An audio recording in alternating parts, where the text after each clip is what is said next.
In the early 20th century, India was politically subjugated, but beneath the colonial rule, the foundations of the culture were cracking from within. Everyday life was defined by friction.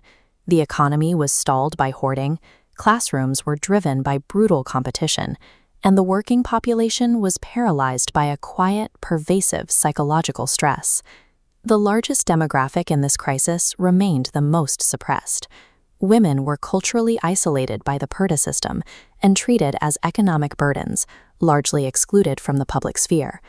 Mohandas Gandhi saw that changing the government wouldn't be enough. To heal these fractures, he would have to provide an entirely new set of instructions for how his people lived across every sector of life. His tools for this transformation were not laws or military orders. He proposed taking two principles, satya, or truth, and ahimsa, or nonviolence, and applying them relentlessly to the most mundane aspects of daily survival. In literature, the shift started with language. Before Gandhi, regional writing was often highly artificial and ornate, produced by the educated elite for the educated elite. But Gandhi demanded a total simplification of this language. He argued that high-level philosophical and political ideas were useless unless they were written so clearly that a common laborer, a water drawer, could read and understand them. This forced a pivot in major writers like Premchand. They moved away from elitist abstractions to focus on truth and the working class, leading to works that focused on the lived reality of the masses. By stripping the elitism from the language, the written word became more than a luxury. It became a tool that allowed millions to engage directly with the moral and political forces shaping their lives. Gandhi then turned his focus to the household, where women were often caught in the economic traps of the dowry system and child marriage. He positioned himself as a Parasmani, the philosopher's stone, aiming to transmute these domestic traditions. He argued that it was hypocritical to demand freedom from colonial rule while maintaining a culture of domestic inequality at home.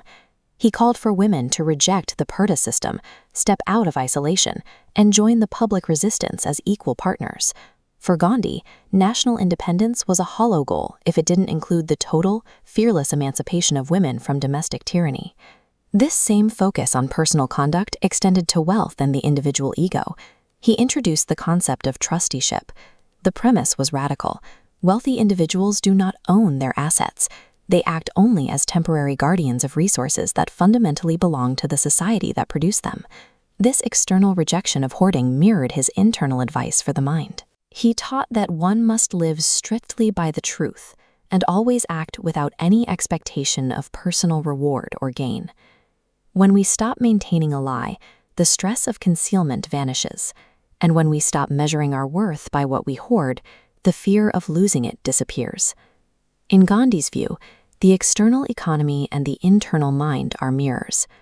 Relinquishing the need to possess, whether it's a surplus of wealth or a specific outcome for our actions, is what stabilizes both the society and the individual.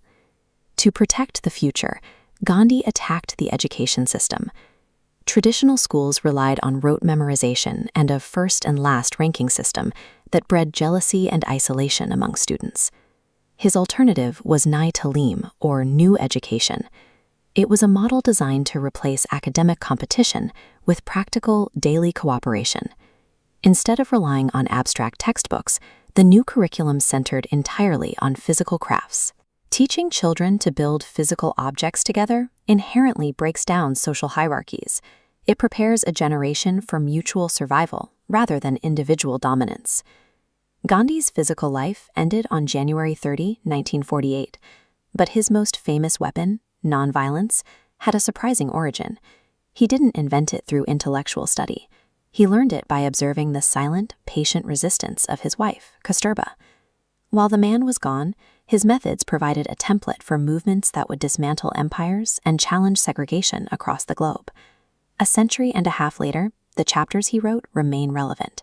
Whether we are facing economic disparity or personal burnout, Gandhi's principles remain a practical guide for humanity's most difficult problems.